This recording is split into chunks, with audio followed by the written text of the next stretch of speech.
เนาะตอนนี้พวกเราก็ได้มาฮอดเมืองวาปีแขวงสารวันแล้วเนาะมาหาตัวแทนจำหน่าย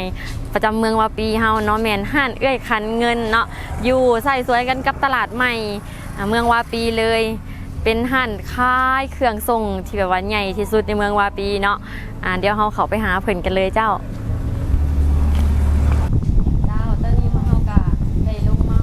เยี่ยมยามตัวแทนจำหน่ายอยู่ที่เมืองวาปีแขวงสารวันเนาะเป็นห้านขายเครื่องเอื้อยคันเงินเนาะอยู่ในตัวเมืองวาปีเลยเจ้าเดี๋ยวเฮา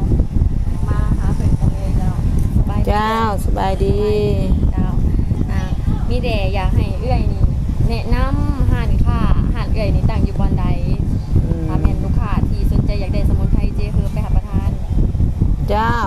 ห้านเฮาแม่นตั้งอยู่เมืองวาปีเนาะ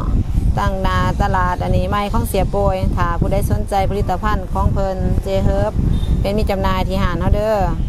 สินค้าเพิ่นดีเจ้าเบอร์โทรก็อยู่ในหน้าเฟซเลยแม่นบ่แม่นบ่เอาบ่ได้ที่แบบมาบ่ถือถ้ามาบ่ถือก็สนใจกับเบอร์โทรก็มีเด้อ94โต4293โดยที่ว่าเบิ่งอยู่ใน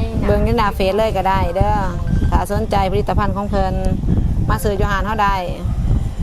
มีหลายตัวอยู่แนะนำกันสอบถามข้อมูลเพิ่มเติม020 96 27 9944สุดยอดสมุนไพรสดิดแคปซูลเจเฮิร์บ